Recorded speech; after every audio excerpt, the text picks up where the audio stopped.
দেখো, মহারাষ্ট্রে এত খারাপ রেজাল্ট আমরা এটা এক্সপেক্ট করিনি, আশা করিনি। কারণ গত লোকসভা নির্বাচনে মহারাষ্ট্রে আমাদের দারুণ ফলাফল হয়েছিল। মানে মহাগাড়ি যে জোট MBA, তার খুব ভালো রেজাল্ট হয়েছিল। কিন্তু এইবার গোটা নির্বাচনী মহলটাকে, নির্বাচনী বাতাবরণটাকে বিজেপি RSS এরা মিলে সম্পূর্ণভাবে ধর্মীয় মেরুকরণের রাস্তায় নিয়ে গেল। গতবারের লোকসভা নির্বাচনের ফলাফলে বিজেপি এটা অনুধাবন করেছিল যে মহারাষ্ট্রে যদি সাম্প্রদায়িক বিভাজন তীব্র এবং তীক্ষ্ণ না করা যায় তাহলে মহারাষ্ট্রে তাদের ধরে রাখা কঠিন।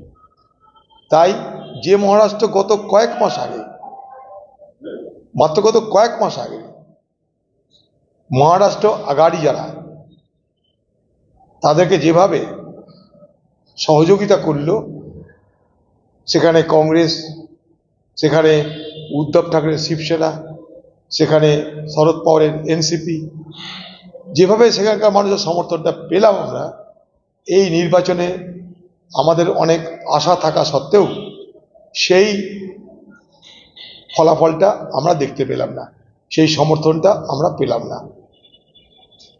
এখন তার পিছনে কারণ অনেক কিছু তো আছেই। তার মধ্যে একটা কারণ যেটা এখনই দেখতে পাচ্ছি, সেটা যে তীব্র এবং তীক্ষ্ণ সাম্প্রদায়িক বিভাজন,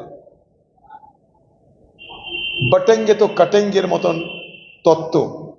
অর্থাৎ হিন্দুদেরকে বলা হচ্ছে আমরা যদি আলাদা হয়ে যাই সব আমরা বিপদে পড়ে যাব। মোদি গিয়ে বলছে এ খাই তো সে খাই, মানে সব হিন্দু এক হও তাহলে তোমরা বাঁচবে। অর্থাৎ ভারতবর্ষে হিন্দুদেরকে এক কাট্টা করে ভোট সংগ্রহ করার মোদি এবং যোগী, সেই সঙ্গে বিজেপি এবং RSS এর এই যে একটা সক্রিয়তা, তার ফলাফল বিজেপির পক্ষে গেছে। কংগ্রেস ধর্মনিরপেক্ষতার লড়াই করেছে, করছে, আগামী দিনেও করবে। উল্টো দিকে ঝাড়খণ্ডে বিজেপি পার্টি চেষ্টা করেও পারেনি। ঝাড়খণ্ডে বাংলাদেশি বাংলাদেশি বাংলাদেশি বলে হাওয়া গরম করতে চেয়েছিল, NRCর নামে হাওয়া গরম করে হিন্দু মুসলমানের বিভাজন করতে চেয়েছিল। কিন্তু ঝাড়খণ্ডের হেমন্ত সোরেনের নেতৃত্বে সেখানকার আদিবাসী সমাজ, সেখানকার মুসলমান সমাজ এবং সেখানকার সাধারণ মানুষ, তারা বিজেপির এই ধাপ্পাবাজিতে এবং বিজেপির এই প্রতারণার ফাঁদে তারা পা দেয়নি। তাই সেখানটায় আমরা জিতলাম। বাংলায়